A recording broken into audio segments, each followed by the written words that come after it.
right, this is working great as it seems.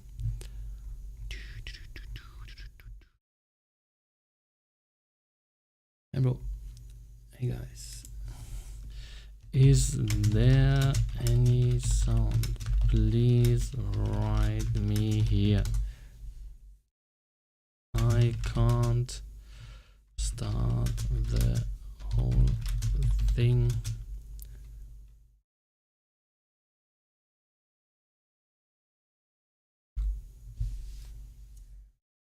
Hey Vario, hey mate.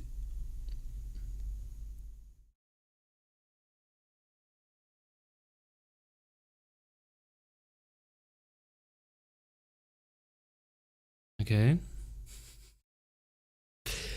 Working perfect as it seems. I'm here.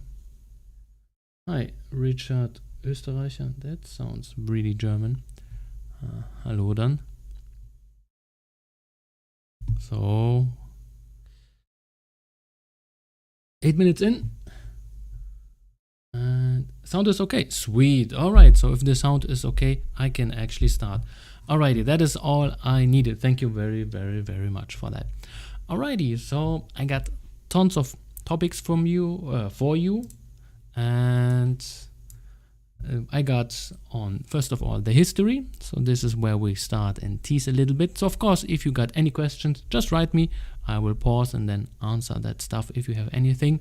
So this is how it will go. A little bit of the history of the gaming industry, because I guess this is giving it a nice context from the very start. And then I got tons of info, graphics and so on, where you can see visually where we are, for example, where we are going and so on. And this is going for mobiles, for the desktop PC, for example, how people are actually making money, costs and development for the AAA, and of course for the regular guys. Then what are the global players? So for example, if you think like, hey, Nintendo or Sony, no, it's Tencent, by the way. So if you didn't know that one, well, here you go. Or for example, some employment. That was actually just a thing from 2019 of Australia. Pretty cool stuff. Then a little bit about the gaming industry. Then some franchises, because let's say Super Mario or the Nintendo franchises are extremely powerful. Or for example, the Pokemon franchises. Then a little bit about Esport. Then a weird one about educational games, because why not, I can throw that in. And then a little bit about streaming. And of course, the biggest one will be then, where I guess will delve along, is a Unity mobile survey, which they did. And they did quite a lot of things. So this could be interesting for you guys if you want to go into the mobile area. Alrighty. So you guys can hear me. So let's start off with the gaming industry, how that all started, because I guess this is a little bit of a nostalgia trip. And of course, if you're a little bit younger, so let's say if you're 20 and below, then a lot of things are a little bit foreign to you, maybe not, and they seem a little bit out of place. So for example, if you have the save icon, so let's say if you're saving something, then you see a little diskette, and then you're just thinking, what the hell is that? I've never seen it. Well, because this is ancient technology and it doesn't exist, but it still exists as an icon. Alrighty, so let's say we started with the first game, which was Pong. That is some ancient stuff, and that was actually made on a kind of a radar system. So as you can see, 1972. That's really, really old stuff. So let's see if you can, let's zoom a little bit. This is good. And then we went to, for example, the first homemade consoles, which was Atari and Amiga, and they 27 millions, not bad. And then we got Space Invaders, and then, for example, Atari and Amiga. Not sure why Amiga is not there, because that was a semi-professional, let's call it, well, platform where you can start stuff. But this is, I guess, where the consoles are rather started, because I guess this is the interesting part. Okay, and then 1980s we came into, well, what was that? Pac-Man, still very, very old stuff. And then, for example, we got Donkey Kong, and then you're thinking, this is where Mario came in. This is not true, this is completely false. this guy was called Jumpman. That was not Mario. Mario, the one from Italy. So Mario and Luigi are kind of an invention which came later on. So here he was just called Jumpman because he was jumping, so he just gave it Jumpman. Or for example, Mega Man. The ideas behind the characters were not so fleshed out. They were just, okay, it's just some guy who's jumping, so we call him Jumpman. So this is old school stuff, and of course today a lot of stuff is more refined and a lot of more thoughts are put in. But this never mattered then. As you can see, 1982 already 12 billion in total revenue. This is not bad. And then we come to the, let's call it the golden ages, where the video games became very, very, very affordable for the regular household with the Nintendos and of course with the Sega. What was it? Not Dreamcast, but the other one. I forgot. It was Sega Master System or Sega. I'm not sure about that because they were the two players. So basically you got the Nintendo Entertainment System, which came in two kind of systems as far as I remember. So here we had the regular one. So here this is which I remembered, where you had those fat plastic cartridges which you just shove in there, and then you had to mount that and then close that thing. And I guess in America you had the one where you just mounted from top and then it was in there. Here you had a specific kind of opening which you had to open, then put it in, then mount it down and then close that whole thing, like, I don't know, like a cassette player. It was a little bit here, but it doesn't matter. So here where we come to, let's say, a little bit more aesthetically pleasing games, then we had the Game Boy, the first handheld, so basically the first smartphone, but not just for phoning, but this one was just basically, you know, playing around. And then I guess you got Sega as the great competitor to the ones. And then we come to, let's say, 1993. Here, very important to understand about Mortal Kombat. Here, what was this called? This institution, which was called ESRB. So the R ratings, for example, that this is just for older guys. So before that, there were no ratings in this regard. For example, if this is good for our children or not, they were just out there, and then you could buy it as a kid.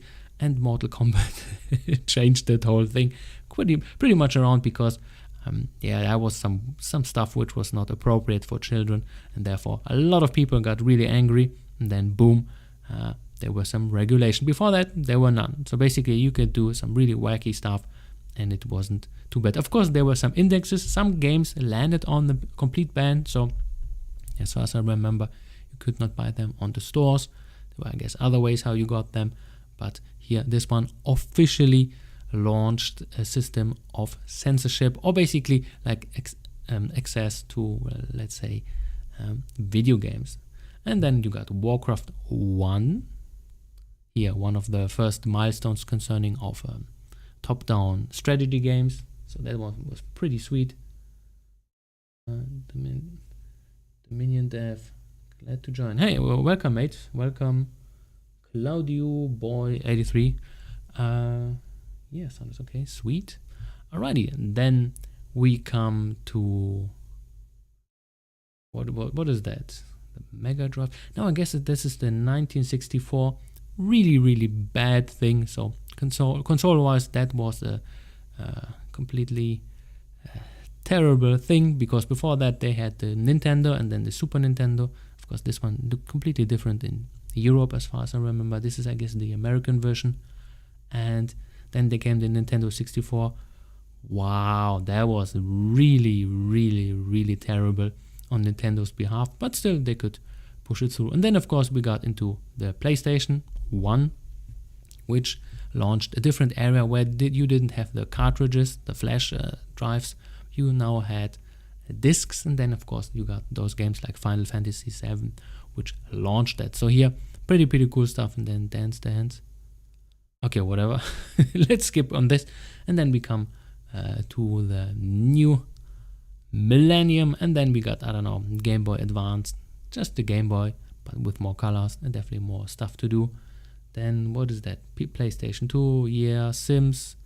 Then well, Microsoft went into the ringer saying like, hey, we want to dominate the market. They're still, let's say, the third biggest player, but still notable. They're still around, by the way. A lot of guys are, for example, not around anymore. So Sega is just not producing any hardware anymore. So now they're just producing software, some atrocious or more good or less Sonic games if they still exist.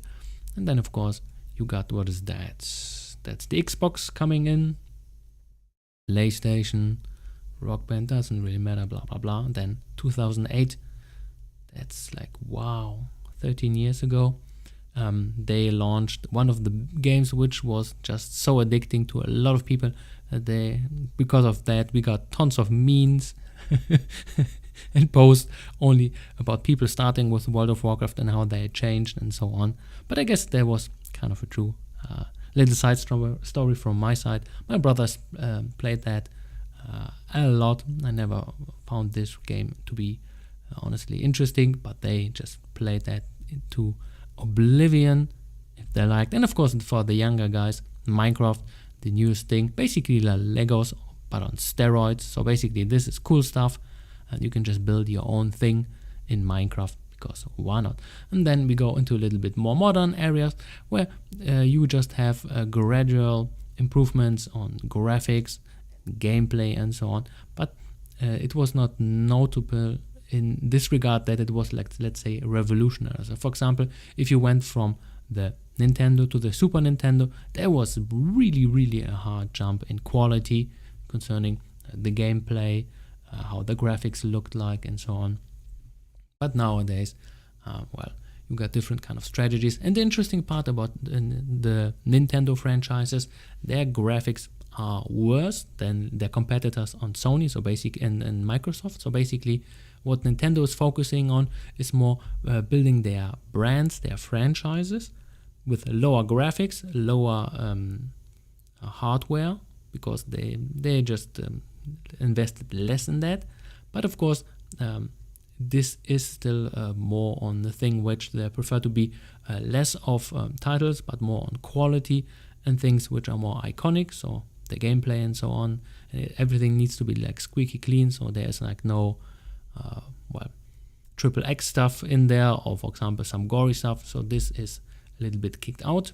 And of course, the other ones, the competitors, were Sony and Microsoft with their PlayStations and Xboxes, where they said like, hey, we got the raw power and our graphics are better. But then they got well, different kind of strategies how they want to. So Nintendo more focusing on their franchises and boosting them up, and then of course Xbox and Sony doing their other stuff, and of course with some exclusives. So numbers of gamers worldwide, 2.2 billion.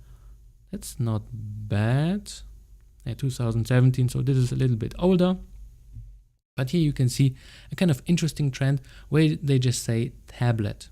So tablet as gaming is kind of an interesting beast, because it is being pushed back by mobile, because the hard difference between a tablet and a mobile isn't too much, in my opinion, because I guess they are using the same kind of systems.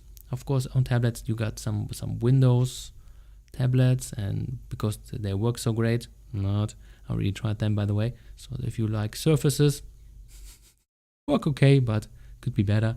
But of course, if you are in the sphere of Apple, their tablets are whatever you can say, pretty decent, by the way. So their battery and their whole system is working very good. So I heard tons of good things coming from the area of the Apple product. So here they got a leg up completely. And of course, what you can see, console gamers are dominating in 2017. This is changing a little bit. So here I got some more some graphics where this will turn out a little bit more interesting. 90s was the golden age of best period for me. I would say the 90s was a little bit different. Of course, you can say the 90s was the best, or the 2000s, but the 90s were in some regard different, because then if you release the game, so for example Super Mario Bros 3 came out, a lot of people were hyped. Or for example Blizzard said, hey, we are gonna do Diablo 2 or whatever. It comes out in 10 years. You wait 10 years. Of course, you're a little bit more hyped, because There's not too much competition.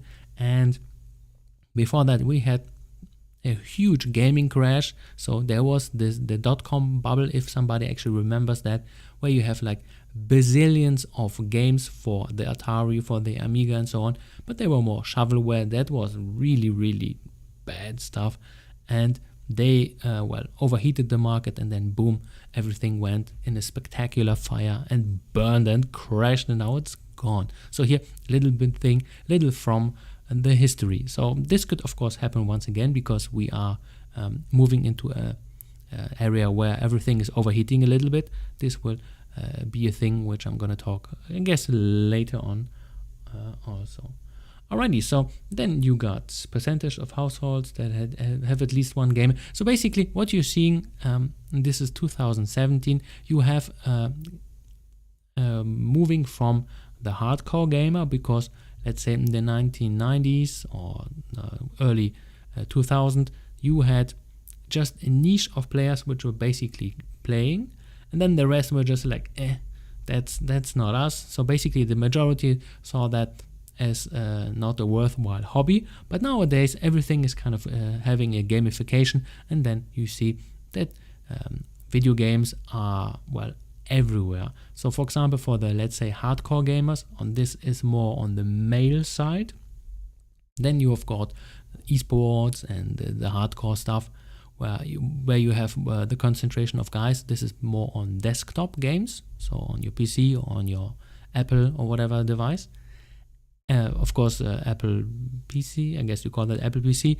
And then, of course, you have more the casual stuff, which is then more for on the female side, which could be on a tablet or on your mobile phone. Of course, then there are different kind of genres, and then you see some clustering because, let's say, there is some more interest in this or that route. But because everybody's kind of gaming, then you put everything in one pot, which is not a good idea, because, let's say, if you say like, hey, I'm a gamer, and then you say you play Candy Crush, a guy which is playing like some hardcore desktop PC will just laugh about that, because that's not hardcore gaming, that's just casual stuff. Because there should be a distinction still, if this is like a thing which you do while you're waiting for your bus, or if you're doing something this for a few hours every week. So here, just to see the distinction. So average game of today's gamers is 35. Why is that? Well, because if you go back 35, people which were in the 1980s already started playing. Now here, this one wasn't too popular, but it became popular with the Nintendo home entertainment system, so the NES. Then boom, what was it, 1985, and as you can see here, then 30 years later, we got you guys, and then of course the average age is then 35. This makes sense, because then it became popularized, and then it became something which you did in the past. That was actually a thing. For example, you went to your friends because they owned a Sega, or for example one owned a Super Nintendo, and you just hogged around the TV and played together games. That was a thing which was called then multiplayer. Today it's completely different. This is now more anonymous, so this is not a thing which is, I don't know, required of a large gathering where people just come together to one place. Now everything is online, so there is much difference in that. A percentage of video game consoles owned by who are women, 42. That's quite a lot, to be honest. I expected it to be definitely less. All right.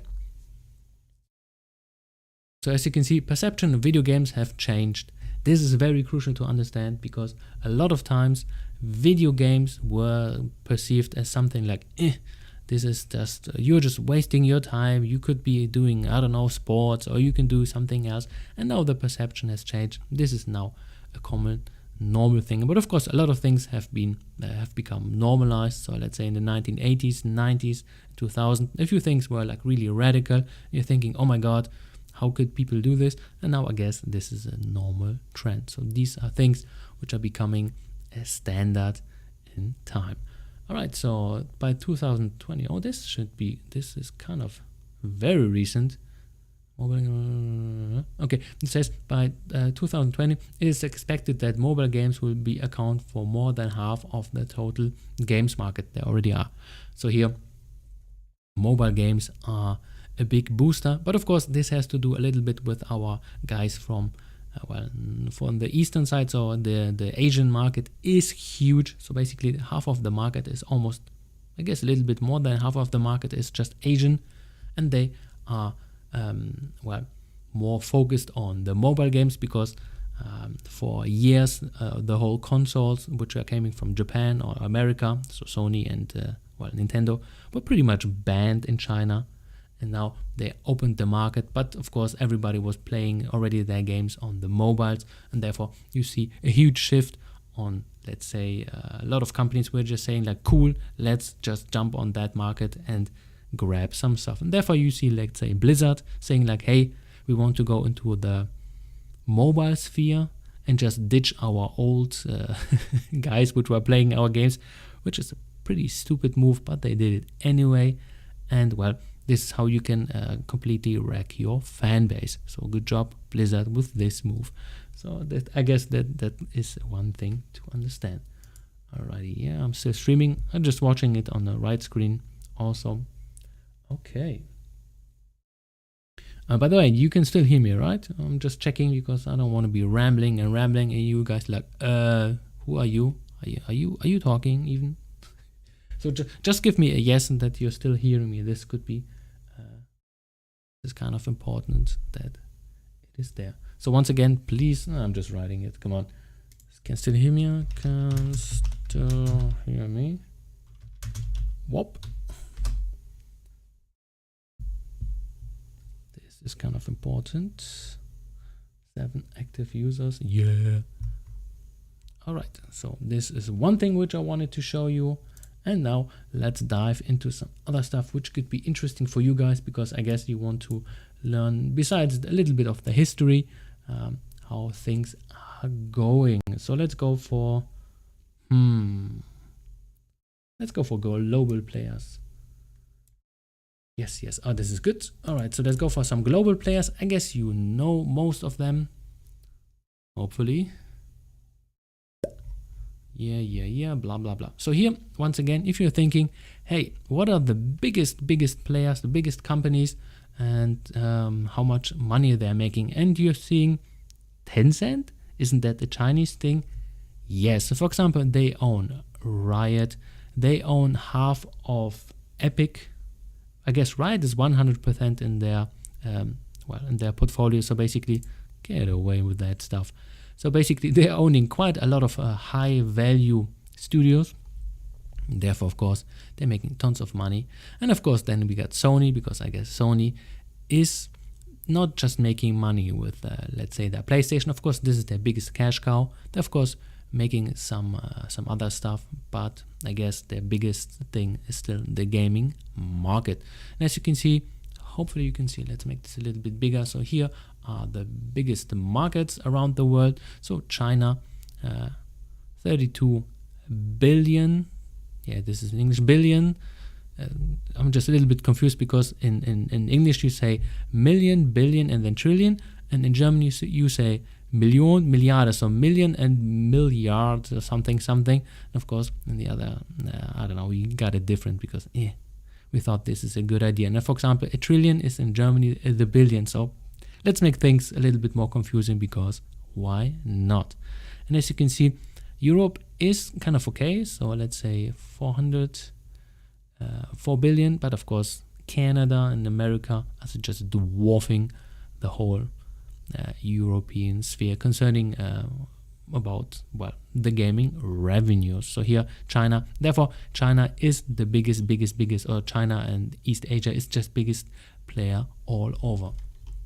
This is one thing to understand if you want to see why things are happening. And of course, then you got Activision Blizzard after they merged. So basically, this is the Call of Duties and so on. And they made tons of things. And you will see a huge turn from the regular standalone video games, for example, where you just produce one game, you sell it on a store, and then boom, that's it. Then we go into the mobile market, because this is the good stuff. Not really. But okay, then of course we got Microsoft, then Apple, why not? And then NetEase, forgot who they are, but they are still quite big. And of course EA with their cash cows, which are the football games. So FIFA, I guess FIFA is their biggest cash cow, but of course they are losing a little bit of relevance over the time because they had tons of IPs and they closed a lot of their development studios. They just like, nah, this is not good, this is not good. And then what they did, they went a little bit and they just, I don't know, they're just basically getting their money now from their sports titles, and then everything else is kind of in the background. So the last biggest title was Anthem, and then I guess you remember what happened with that spectacular fail. And then you got the Google, okay, then Nintendo, and then Bandai Namco, and then Capcom somewhere in the very thing. And of course you can see 2017, I guess this is shifted a little bit more, but Tencent is still the biggest player all around. So here, once again, this is kind of interesting. So game players by gender, so 54 are men and 64 are women, but of course they are well in a completely different category in my opinion, because they are more for the casual stuff and guys are more for the hardcore stuff all over. Then players by age, so as you can see there are even players which are what is that, 10%, no, let's say 8% are 51 years old, they're still playing, so yes, this is a good sign, I guess. And then of course 36 to 50, that's 15%, that's quite huge. For example, if you think, like, say if you are 50, you didn't grow up with the video games too much, if you are for example now 50, so here this is kind of interesting, but they are then split between women and men. And this is, I guess, a category which is more likely not playing on their, let's say, Xbox, on their PlayStation. They're playing some cell phone games. For example, I've seen that in the family also. They're just playing, what are they playing? Candy Crush and some, what was it? Card game. What was that? Bridge, if you know how you can play this one. This is a little bit more advanced because this is part of the family, but so as you can see, tons of people are playing. And of course here, top games, Dota has been, as far as I know, been kicked out. The biggest one, I guess, is now Counter-Strike. And what was the other one? It was Fortnite. And then of course you got League of Legends, StarCraft. That's been dumped down also. Heroes of the Storm dumped down also. So this is 2017. In 4 years they changed a little bit of that, so this infographics is not the the most recent one. Interestingly here, as you can see, gaming is getting bigger. So here the opportunities are there, so the market is huge and it's growing ever. But as you can see, so here this blue one, let's make this a little bit bigger so you can actually see this. So the blue box downloaded, so these are the games you play on your stationary PC or on your laptop. As you can see, they are not the biggest one. The biggest one is the smartphone, and this area is getting bigger and bigger and bigger. And of course then you have in between the consoles, so they are kind of on par with the smartphones, but smartphones are growing and they are making a shift to becoming bigger and just kicking the other ones down a little bit. So here this is kind of interesting to see. All right, so what else do we got? Best-selling video games, Tetris. What? Okay. Yes, it seems. Number of video games worldwide. We got tons of game who is playing. Yeah, and here, interesting here, this could be if you are researching what kind of game should I be making and what is my target group. So let's say if you play your shooters, then I guess it makes sense that you have a bigger audience for males or esports, action, blah, blah, blah, blah, blah, blah, blah. Okay, interesting. These numbers don't make any sense to me. Okay, so I guess the most popular one is the shooter and sports. This is a man thing, and for women it's more adventure, then strategy, then a little bit of arcade and casual stuff also. And of course on the smartphone, this is a woman thing, Candy Crush, puzzle, as you can see, boom, and a little bit of strategy. That could be a Clash of Clans, I guess, is considered a strategy. And then for guys, strategy, and then Clash of Clans also. But of course we go heavy a lot of times on sports, and of course shooters also, because this is a high reaction thing, and I guess guys love that stuff. Alrighty, so let's see if lol what about that? Okay, Dominion effect. So what's I guess if you want to share that, just write it down there. Alrighty, so esports, advertising, yeah, I guess this is boring. Top earning pro gamers, this is kind of interesting. Kuro Takasomi, and he's German. What the hell? Never heard about this guy, but I guess okay. I guess pro gamers, I guess this is some esports. So this should be some Dota or some League of Legends. Never heard about these guys, but I'm actually not too big in esports, so please forgive me for that, because I don't really care. So let's see if we got some other stuff about our leaders of the gaming industry. Once again, Tencent, nothing. Okay, let's kill that. What do we have here? So video gaming industry, once again, is just growing like crazy. And then they're just growing, blah, blah, blah, blah, blah. So here, Asia Pacific, 49% value of shared video game industry by region. And because they are such a huge share, they make most of the money, and therefore they get the most concentration. And of course, great positive, not propaganda, but how can we call that? They're getting tons of praise and so on, and blah, blah, blah, that they are doing so good. So therefore you see a huge shift to these kind of areas, because, well, it seems they are something where the most of the guys want to invest their money in.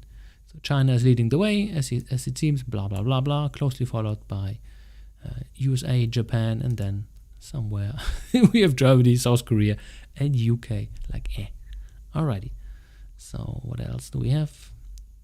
DLC market. This is kind of interesting. So the DLC market was before that something which never existed in the past. So DLCs were a lot of times a standalone thing. So let's say you got a Grand Theft Auto or whatever, and then you had DLC or whatever to this. Then it was not a downloadable thing like you have it now, or some cosmetic stuff. You basically had a thing which you could play by yourself, by itself. So because it was delivered on a disc or something. So there was not like the shifting stuff which we're seeing right now. And a lot of things, for example, if you are doing DLCs or lifetime updates and so on, this is where people which are, for example, playing your games, then they are returning. And this is a thing which is actually working. So if you see that on Anthem or on other live games, I guess they call it live games, so where you have a kind of a live support and they're just drip feeding content, then this is where concurrent players are coming back. So this is a thing, strategy which does work, by the way. So this is a thing. And if we go later on in the Unity report, there you will see tons of things where you see like, okay, this stuff of DLCs and monetization and so on, it is working a little bit too good in my opinion. I'm not a big fan of the mobile market.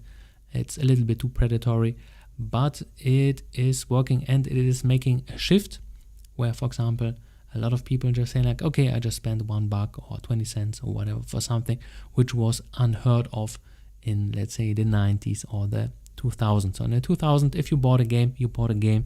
That was it. It was finished. It was working most of the time, of course.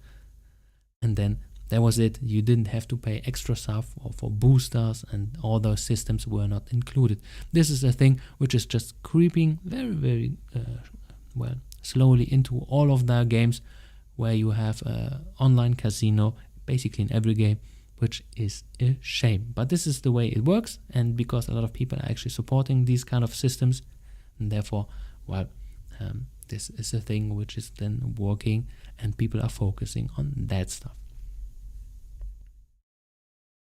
Alrighty, so let's go for platforms, blah, blah, blah, blah, blah. Of course, all of the links will be available to you when I re-upload it, so you can check it out by yourself if you like. So this is kind of interesting. Metacritics, blah. Pokemon, yeah, Pokemon is a huge franchise, by the way.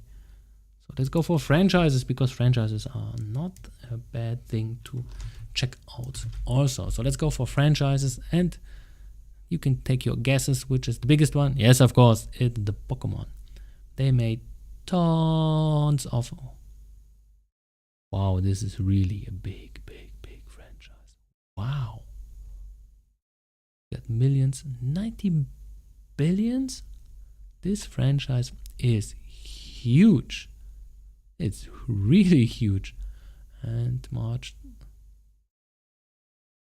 Okay, 1 year ago, but still, wow. This is... I didn't expect it to be this big.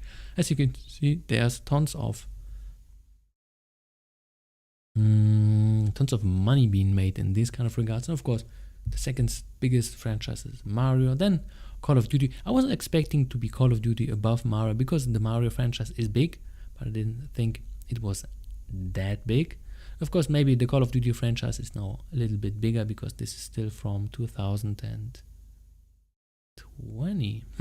I guess. I don't know. Then the Wii, didn't even know that the Wii wasn't that successful. I guess it was so successful because of the way you handle the controllers.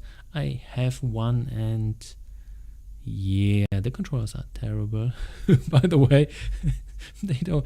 Most of the time, they're not doing what they're supposed to do. So, but still, as a gimmick, pretty cool stuff. Then Bandai Namco Entertainment, Pac-Man, 14 billion. What? It doesn't make any sense. That doesn't really make any sense. Or Space Invaders. I don't... Game franchise. Maybe for the time they were the biggest. Not sure why that is. Street Fighter, of course, this is IP by Capcom. They got tons of IPs, by the way, also. Then, of course, Final Fantasy by Blizzard with Warcraft. FIFA, huge cash cow, by the way. So FIFA, or the Esports series, people are just throwing microtransactions on that game like no tomorrow. And of course, Grand Theft Auto. Lineage, never played it, to be honest. Then League of Legends, I expected it to be higher, because they have, well, this is the free-to-play system, which is kind of working pretty good. So you get your revenue just basically by selling skins. That is a pretty fair system, in my opinion. So this is a good way how to make a free-to-play game and work with microtransactions, by the way. Monster Strike, never heard of it. West Wars, never heard of. Digimon, is that still a thing? Sonic, is that still around? I thought Sonic is dead and completely forgotten. Halo, yeah. Assassin's Creed, Star Wars, which is kind of a shame if you're thinking like Star Wars is a huge IP, but they, I guess, worked it to the ground with the newest movies. So good job on this front. Fail. But I guess Disney bought it for, I don't know how many billions. And then they try to make money back with that. I guess it's not working as intended. Yay. Madden, I guess this is American football. Need for Speed, Gran Turismo, old stuff. Zelda, Tomb Raider, blah, blah, blah. Maple Story. What? Okay, interesting. Fortnite, and I expected Fortnite to be somewhere here, but as it seems it's not. All right, so let's go into some other areas. Boom. What else do we got? Games industry, yada, yada, yada. Tablet, mobile. What did I want to show you here? Nothing, as it seems. Alright, so let's go off with this one. So let's go, for example, one thing which is, I guess, in Australia. So this is a curiosity from my side because I have no idea about Australia, but they have some interesting facts about employment. This is what I wanted to see. I'm not sure about that. That's okay. I saved the wrong link. My bad. So we're gonna get rid of that. Okay, so let's go into some more monetary stuff. I guess this should be interesting to see some facts about, well, costs and development. So about the gaming industry, so you see and get the whole picture. So let's say, for example, this, I guess, is 2018. So the costs for making a video game, let's say Grand Theft Auto, what is it, 5 in 2013, costs 1 billion to produce. That's quite a lot. And of course, if you got Call of Duty Black Ops 500 million, my bad. Here, then you see a comparison, let's say Avengers Infinity War, so 641 million. So producing games, as it seems, is kind of expensive also. I'm not sure why these games are so expensive, because a lot of things are already built in. They got the engine, they got the assets and so on. So I'm not sure how they can ramp up the prices so high. I have no insight in this kind of stuff, so excuse me for that. But I guess I would expect it to be much lower, because a lot of things are already in there. They got their gun sounds, they got their their skins and everything, so they don't need to do so much. They can just remix their old stuff, because I guess they are not doing any, let's say, revolutionary new stuff. They just remix their things and make them cinematic, and then this is Black Ops or Call of Duty something. I'm not sure about this one, but alright. I'm not into that.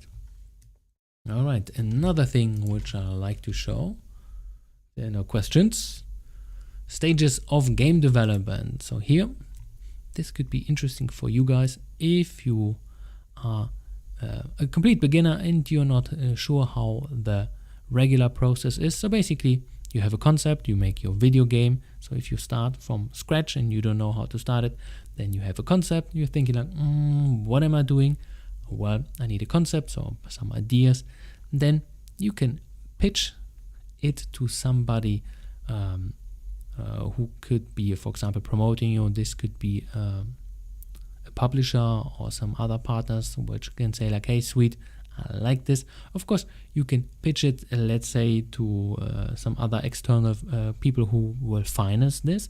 And who could this be? Let's say you go on crowdfunding and you do a Kickstarter, and then you pitch it and make a nice little landing page and say like, hey, I got this cool project. How about you guys? Do you want to, throw some money at me so I can make it and you get this thing done, and then you can actually produce a game. And then you can see, for example, some games which were produced. So one was Blasphemous, really good Kickstarter, by the way, a pretty decent game. I love the pixel art.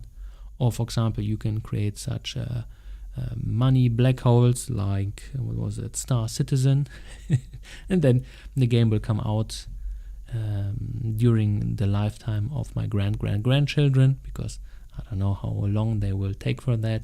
Of course, some people are pretty much invested in that thing, and this is a money-sucking hole like crazy. And then, of course, hey, after you pitched it, you can have a concept, then you do some analysis and so on, and then you say like, hey, is this thing which we pitched actually a feasible thing? So you do some analytics, you do some research, you do some stuff where you can say, okay, this could be profitable. And then during the lifetime, when you start to produce it, you do a game design document, which is going through the lifetime of the prototype and the production itself, because this is a thing which is getting bigger and bigger. Game design documents, just basically everything documented, So you see like, hey, what's the idea? How do we want to the game? What are the mechanics? What do we need? And so on and so on. Everything which you do during production also. And of course here, the first thing you do a prototype, so you just test out the stuff, and then after the prototype you can say like, are we making this game or are we kicking it into the dustbin and then it's gone? Of course here the game can end. And for example, if you guys then, or the development team or the publisher decides like, hey, yes, we want to give more money, we go into production phase. Pretty cool stuff. So here, very, very easily put together.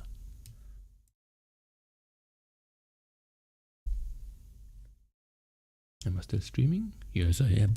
All right. And here, maybe some other costs. Make this a little bit bigger. I didn't even know that producing Donkey Kong cost $100,000. I thought it was like, I don't know, 5,000 or 10 max. But still, this game cost quite a lot of money.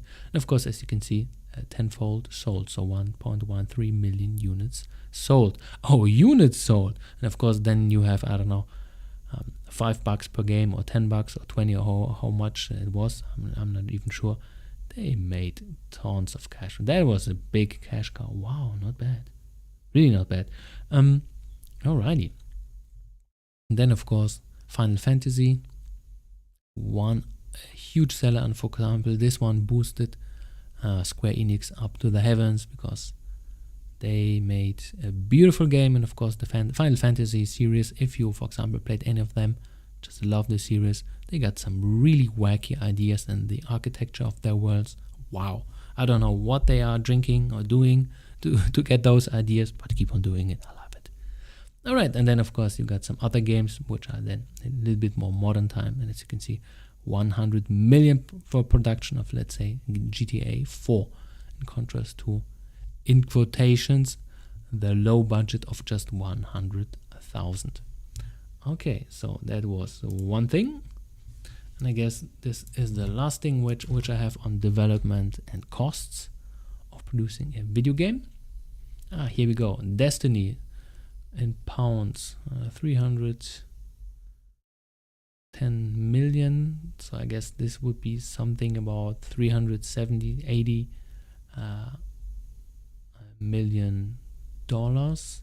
As you can see, the prices were just in quotation starting very moderate. Moderate in really hard quotation. So 62 millions is still a lot of money. Of course, the costs are just skyrocketing even more and even more. All right, what else do we have? This could be interesting. So revenues on Steam. And this should be a bummer. This should be a big bummer. So here, for example, I'm not sure, August 2020. So this is very, very recent. So if you're saying like, hey, cool, I released my game on Steam, I'm gonna get with my yacht through the streets because you put some wheels on it and then you can do it. Very unlikely. So what you're seeing here, indie game lifetime earnings on Steam. So here this is for indie games. So this is not for the AAA guys, let's say of EA and all the other guys. So the huge part, so 64% do under 10k. So this is, well, or for example here, over 50% of indie games on Steam have never made more than $4,000. So if you're, let's say, making a video game, and let's say we are very moderate, you have half a year to 1.5 years of production time, and then you just make $4,000. I guess you know that this doesn't pan out correctly. And here, just what is that? 9% to 200k, so this is pretty sweet. Then 9% do 50k to 200k. This is still quite a lot of money. And of course 18%, so basically here I guess this is where most people are landing, so between 10 to 50k or just below then you can see, for example, if you are in the countries like, let's say, America or Europe, then most of the time you will never get a return on your investment, and this will be a hard loss. Just so you understand, if you make games, make them really good. If not, you really got an issue. So for example, not just making the game pretty sweet, you have to have the good marketing, you have to have good graphics, you have to have good an audience which can boost it, and of course you need to do some viral things, everything in a neat package where you can kind of boost your game. So here, be very cautious. Most of the people are not making any money. So here, getting rich on video games, very, very, very difficult. So let's see, what are the most successful games? This is a little bit small, so let's boost then. It looks a little bit fuzzy. So what is the most? So here, for example, where people are actually making most money is the MMO scene, as it seems, and the RPGs. So RPGs making the best money, then simulation, didn't expect that, to be honest, and then for example you go for action, even less, but they are kind of similar, but here the 16% means they are making over 200k. So basically the games which make the most money are still RPGs, but this could be of course action RPGs also, so take that into consideration. And this is of course Steam, so this is, and then well, sports not doing too much, but as you can see, what's that, 0 to 10k. So so if you, why is that? Well, casual games are terrible because they are meant to just hook you for 5 minutes and then you throw the game away, which is pretty okay for a game which is being run on play Steam games. Most of the time you are in front of your PC and you want to spend more than 5 minutes, and therefore these things are more popular in well, handheld games, not handheld, but well, if you play it on your smartphone. Killed to market, so here they are not making too much money, and of course MMOs making the least of it. It's kind of interesting. I thought they are higher. So if you're making RPGs or some action stuff, I guess you are a bit. So hopefully that was of interest to you guys. Streaming. So let's go for streaming. So let's go to the next one. As you can see, I got tons of stuff. So how long are we streaming already? 1 hour, and I guess after some time we will. This is kind of interesting also. So Plague Inc. got during our crisis here, so the last year, I'm not gonna name it by itself, but it has become the most popular game because, well, you are kind of doing everything which is on the news every day anyway. So here, kind of interesting stuff. Atari Hotel, blah blah blah. Mobile Legends, not interesting, not interesting. Sport. The point is about esports, or for example streaming. Here you can see a nice comparison. Of course we don't have the news numbers, but all the streaming platforms, and YouTube is a streaming platform, or is becoming a streaming platform also. As you can see, the numbers are quite high, but still Twitch, owned by Amazon by the way, is still the king in concerns of streaming. YouTube gaming is kind of working in a different way. So why is that?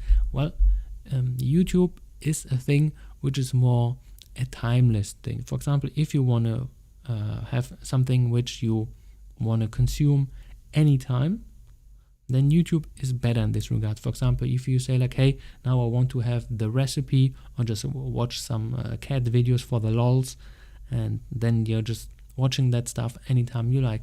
But this is on-demand thing, because a guy is streaming or a chick is streaming, and then boom, you need to watch them on time, and then this is just basically, but you are live with them. But then of course you have to be in specific times, and this is more let's say, cut out from that. Of course, you can still do it, like for example, what you're seeing right in front of, yourself if you're watching still it.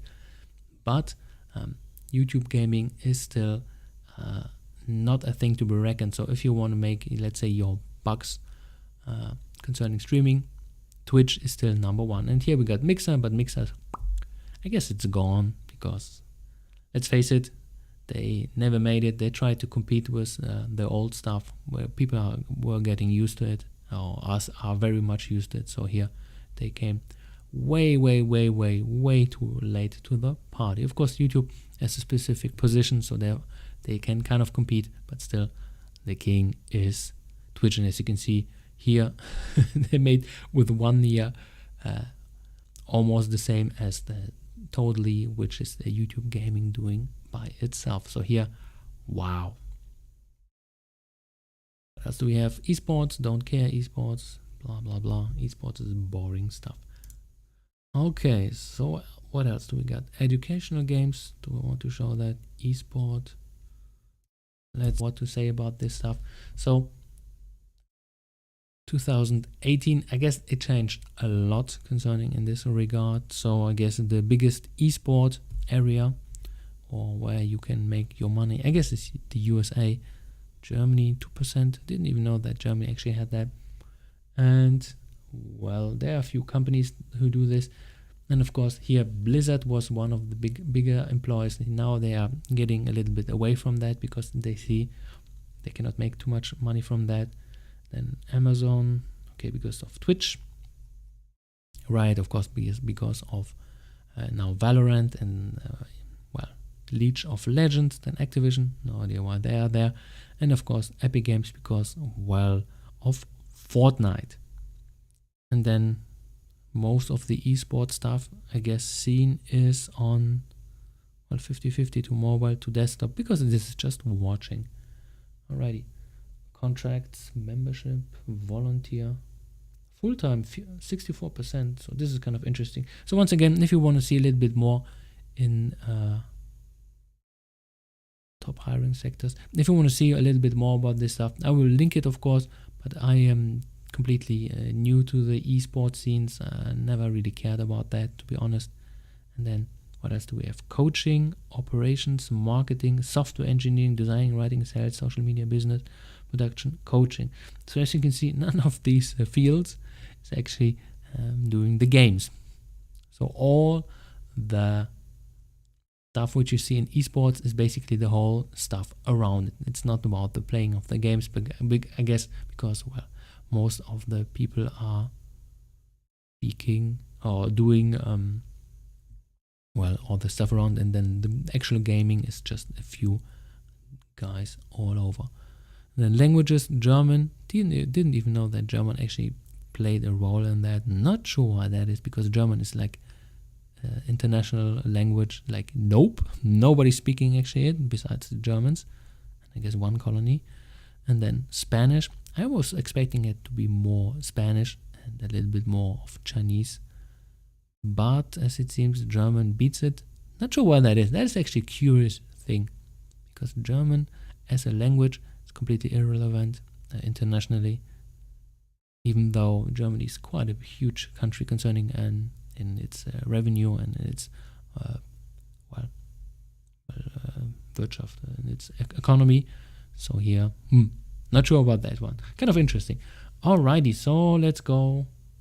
If still somebody's watching it, so let's see if somebody's actually watching it. 5 active people, yes. Fail. Alrighty, so let's go to make money on Twitch. This could be kind of interesting. So how do people make money on Twitch?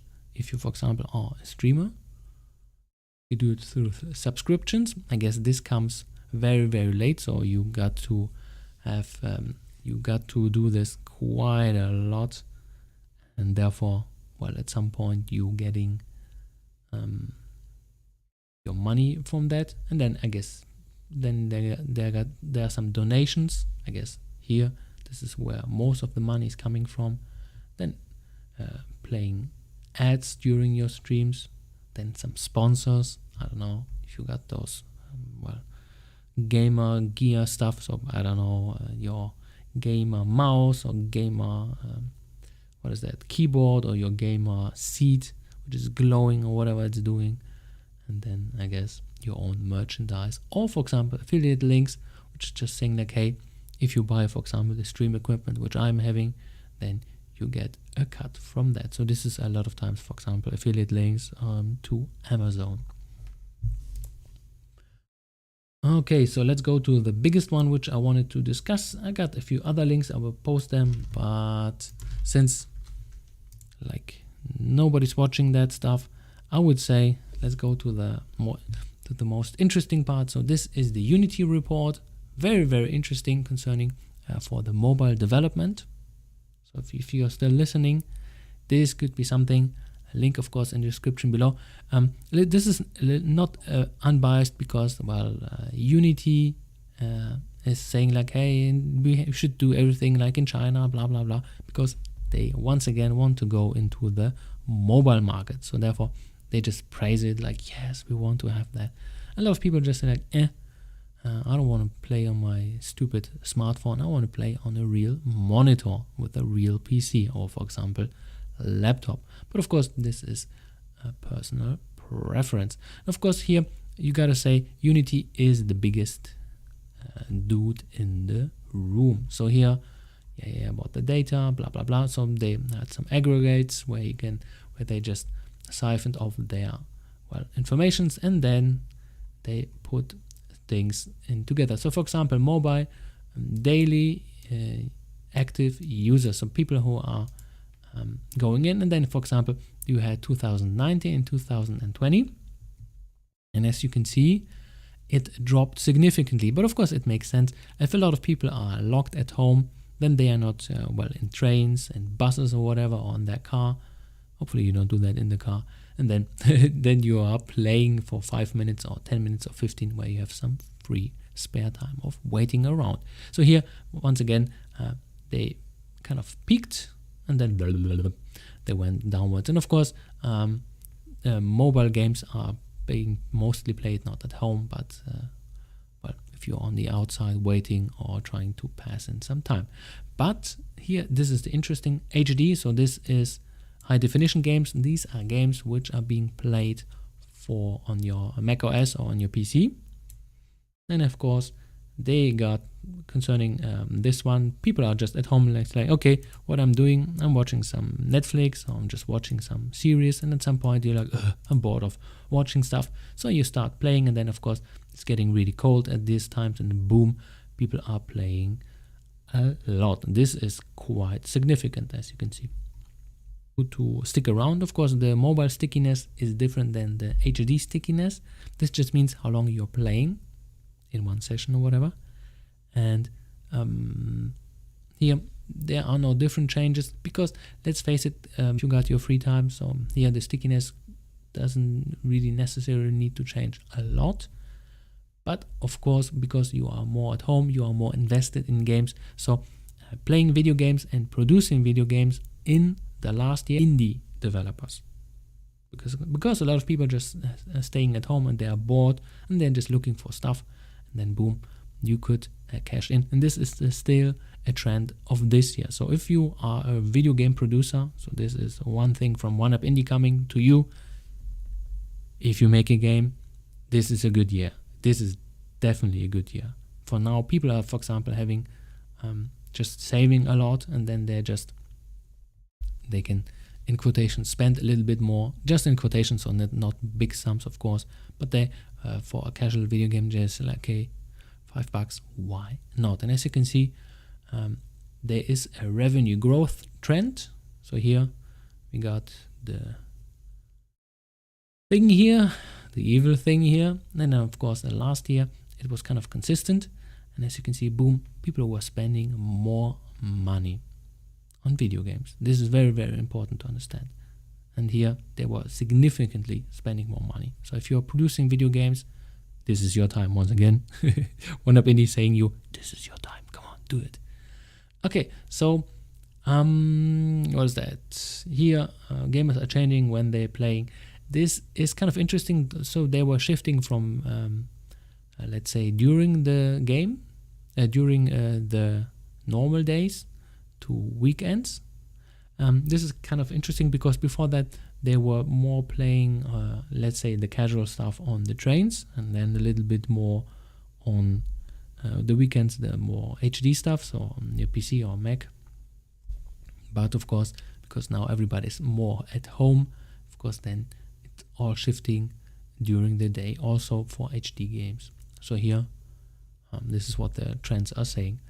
Not so interesting in my opinion, but of course there are consequences of staying home, and therefore, boom, you see those trends. So commuter. So here, all this stuff, as you can see, hardcore games, in quotations, hardcore games are being played more because people are more at home. So never, this was pretty good for you.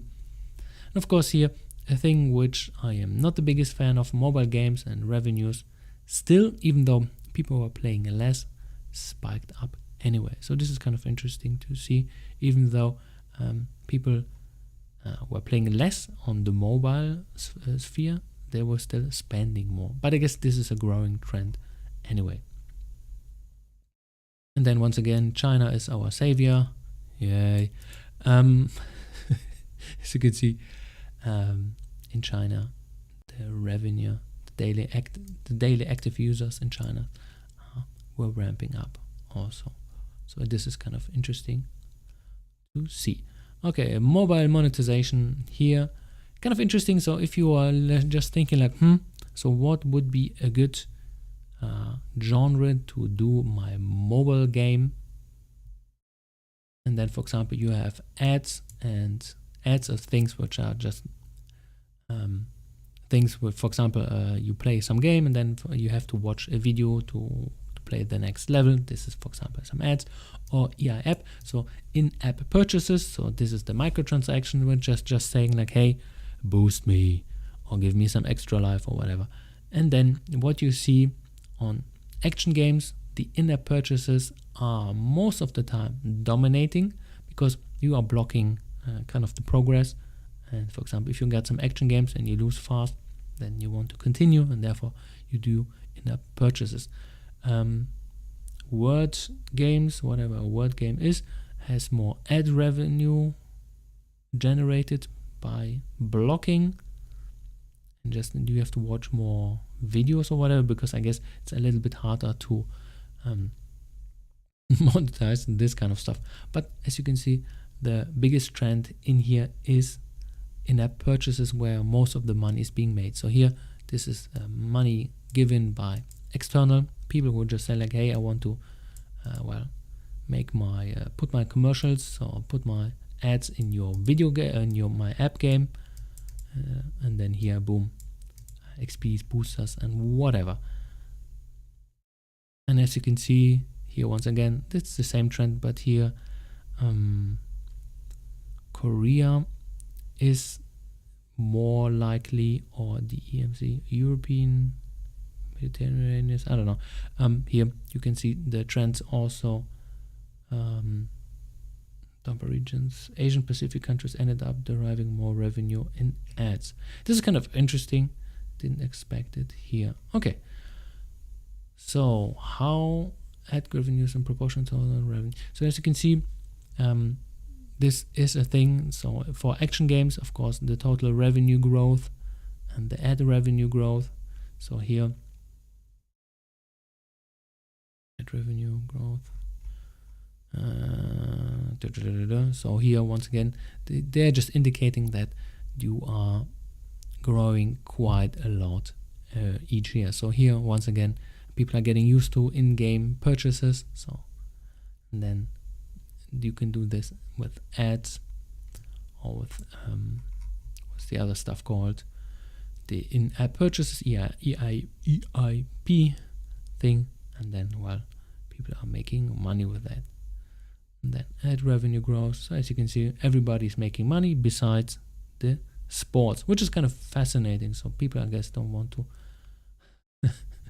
watch some commercials in their sports games. But of course, casino is going up.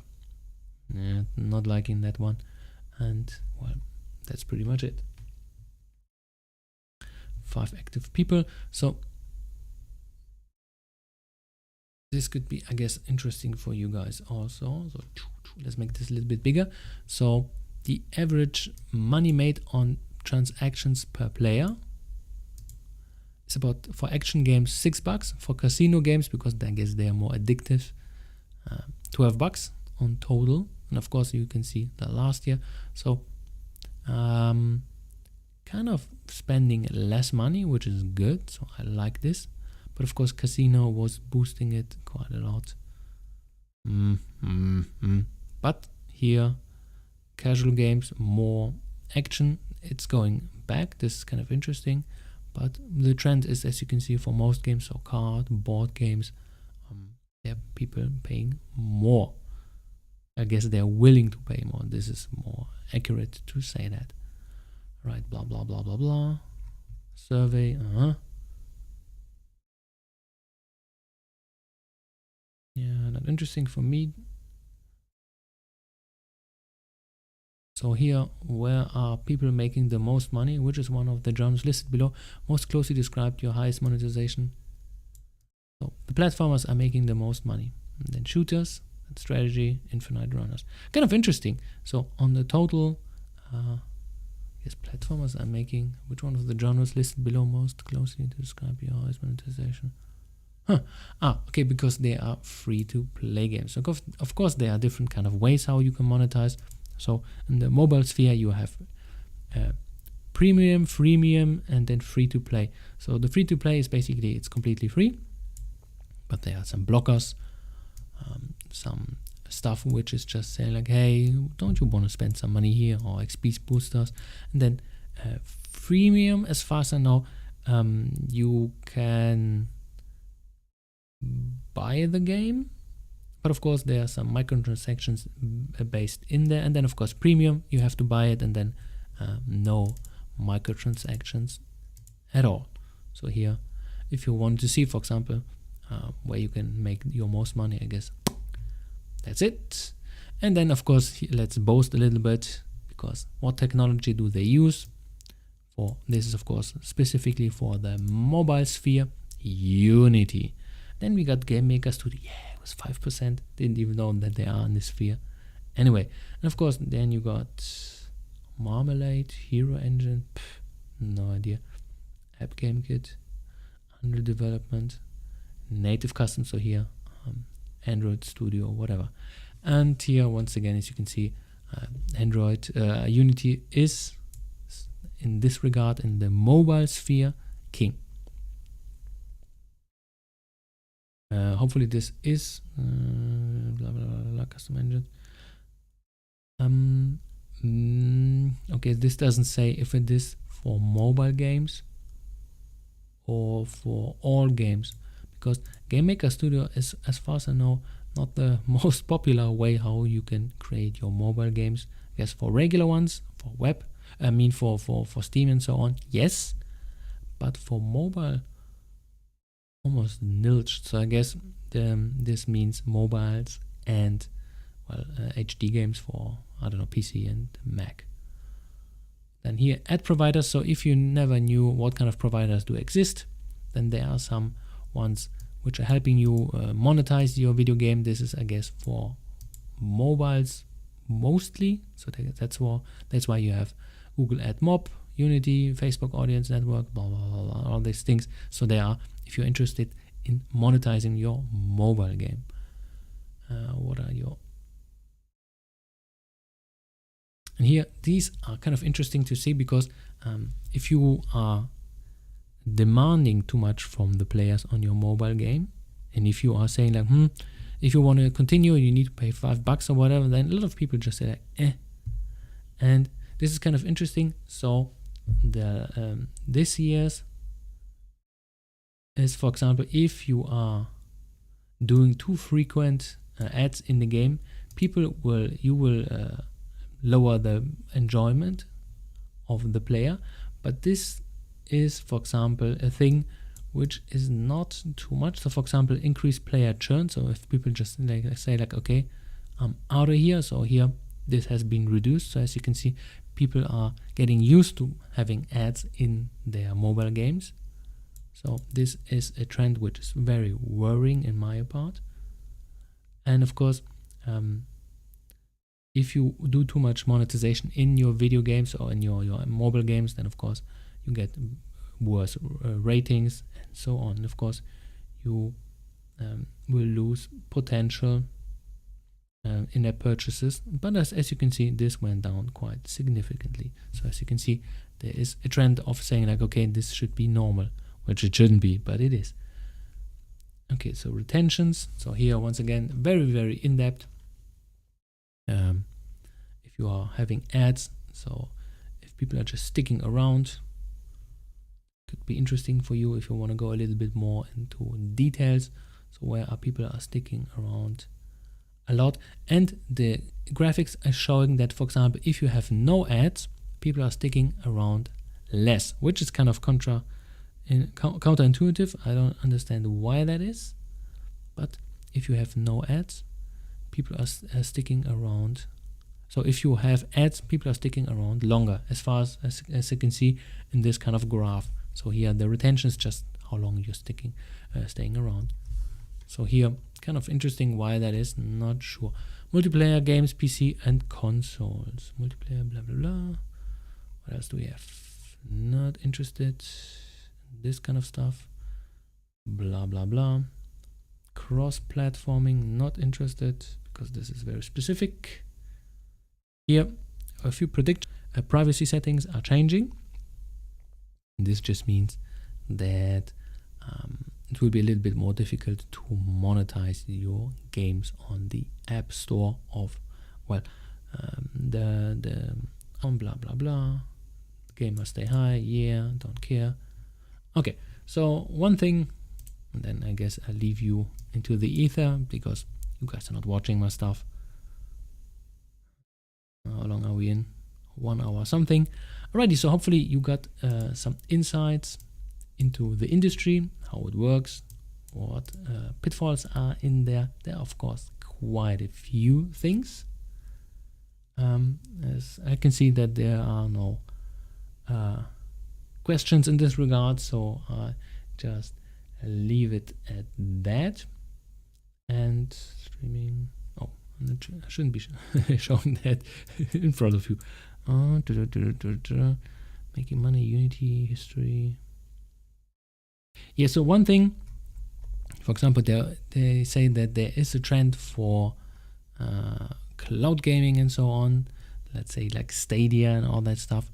Not completely true. That stuff is pretty much dying out now because of latency issues. So here, because your reaction is a little bit too late, and therefore this is kind of off-putting a lot of people. And of course, you still need to own the games. And for example, if you bought it on Stadia, once again, your game, then for example, if Stadia says like, bye-bye, I'm gone, your game is gone also, which is kind of an issue in my opinion. But of course, hey, maybe in the future latency will be better, but for now it is not good enough. And then one thing, you have a merging, which is coming to the Apple ecosystem. So here, what was that? Okay, this is privacy, but the Apple ecospace, the Apple systems are kind of merging. They want to do one system for mobiles, for their desktop PCs and laptops and so on. Therefore, you see one system for all. So there will be a mudding of all the systems, which you're already seeing. So for example, if you use Unity, you can produce a game for the mobiles, for the HD game, for the regular PC market, and of course for the tablet market. And you will see that there will be a merging of this. Do I see it as a positive way? No, because there should be a clear distinction between casual stuff and hardcore stuff, which is then for the people who are sticking around longer and for the people who actually want just the casual things. But of course, we will see that in the future. So this is one of the things. Of course, everything will be gamified. So if you, for example, want to produce video games, but you have no success in that, a lot of companies are inputting and trying to making their apps a little bit of gamification, so people are sticking around. This is what you see in, let's say, apps where you can trade your portfolios and trade your stocks and whatever. And they do it also. Just be careful. There's a lot of scamming on this front, but you will see tons of gamification in regular software. Therefore, if you can't make video games because, I don't know, you were unlucky or whatever, then a lot of companies will use the same skill set but just for other stuff. So just keep that in mind. Can I still ask questions? Yeah, you could do the whole thing the whole time. So the stream will be over in a few minutes. So if you have a question, do it now, do it now, do it now. And then I can answer it. And then I will kick it out because just 5 people are watching. So it seems wasn't too interesting after all. Yes, I'll just write it here. Yes, you can ask anything, almost anything. Just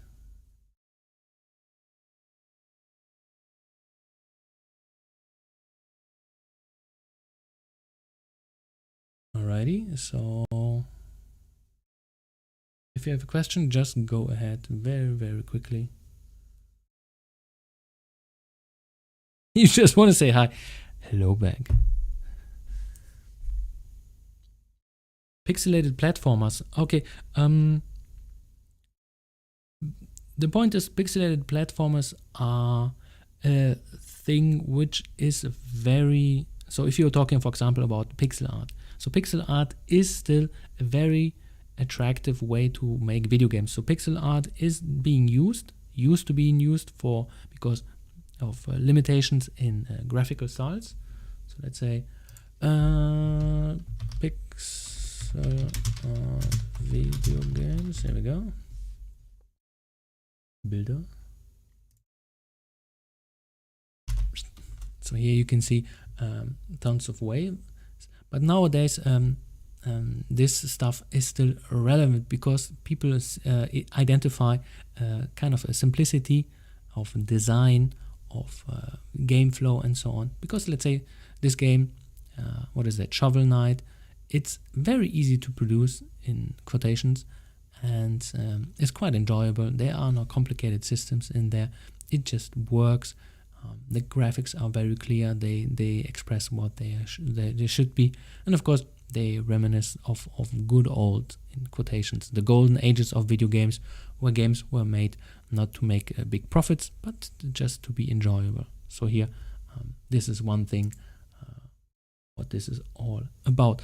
Of course, if you want to go into the future will be more 3D, and of course some pixelation downwards. So you have, what's that game called, that sells, and of course they sell pretty good. So here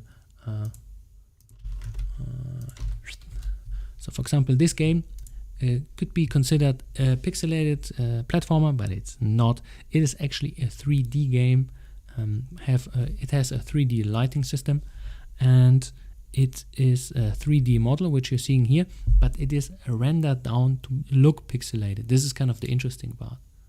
So for example, this dude is rendering. For example, this enemy is a pixel art enemy, so it is being drawn, hand drawn. So there are kind of differences. So for example, this enemy is it's not static, it's a 3D model which is being moved and then pixelated in the game downwards. So this is how that works. Of course, pixel art side scrollers are still a thing, so they are very, well, I wouldn't say they are super profitable, but they are still a thing which a lot of people just enjoy. But of course you need to have a little bit of an edge, because there are tons of really good examples of this. Well, this is the thing. For example, if you say like pixel art is difficult to do, you buy your assets, or you have somebody who produces them. This is, for example, what I do. I am mainly a programmer. I can, of course, remix stuff and do my own things, but this pixel art takes just time. But of course, pixel art is very easy to acquire. It is extremely resource saving, so you don't have any issues. Let's say that your game is just sucking up all the RAM of of a PC, so they are running extremely efficient, and you have no hard rendering of any 3D end stuff. It's just like, say, one picture after one picture after one picture. This is how the old system worked. Because you have a quite a high refresh rate, it looks the way it is. And for example, the frames are just a few in between. So this is the great part about pixel art. And of course, it's aesthetically pleasing if you do it in the right way.